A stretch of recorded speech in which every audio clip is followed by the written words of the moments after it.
നമസ്കാരം, press line ന്യൂസിലേക്ക് സ്വാഗതം.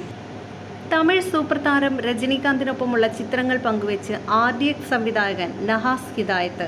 നിങ്ങളുടെ സ്വപ്നങ്ങൾക്കായി പ്രപഞ്ചം ശരിക്കും ഗൂഢാലോചന നടത്തിയപ്പോൾ എന്ന അടിക്കുറിപ്പോടെയാണ് നഹാസ് ചിത്രങ്ങൾ പങ്കുവെച്ചത്. അതിനൊപ്പം ജയിലറിലെ ഹുക്കും എന്ന സൂപ്പർ ഹിറ്റ് ഗാനത്തിലെ തലൈവർ നിരന്തരം എന്ന വരി ഹാഷ്ടാഗായി ചേർക്കുകയും ചെയ്തു. മാറ്റമില്ലാതെ നിൽക്കുന്ന തലൈവറിനൊപ്പം നിൽക്കുന്ന സംവിധായകന്റെ ചിത്രങ്ങൾ സമൂഹമാധ്യമങ്ങളിൽ വൈറലായി. തലൈവർ കൈകൂപ്പി നിൽക്കുമ്പോൾ വിനയത്തോടെ അടുത്തു നിൽക്കുന്നുണ്ട് നഹാസ്. സൂപ്പർ ആക്ഷൻ കൊറിയോഗ്രാഫേഴ്സായ അൻപറവ് മാസ്റ്റേഴ്സിനൊപ്പമുള്ള ചിത്രവും നഹാസ് ഷെയർ ചെയ്തിട്ടുണ്ട്. നഹാസിൻ്റെ പോസ്റ്റിൽ സന്തോഷം പങ്കുവെച്ച് നിരവധി താരങ്ങളും കമൻറ്റ് ചെയ്തു. മരണമാസ് എന്നാണ് നീരജ് മാധവിൻ്റെ കമൻറ്റ്. അതേസമയം അമ്പോ തലൈവർ എന്നായിരുന്നു ആന്റണി വർഗീസ് പെപ്പയുടെ പ്രതികരണം. സ്വപ്നം കണ്ടതെല്ലാം എന്ന പാട്ടിൻ്റെ വരിയാണ് നൂറിൻ ഷെരീഫ് കമൻ്റായി ചേർന്നിരിക്കുന്നത്.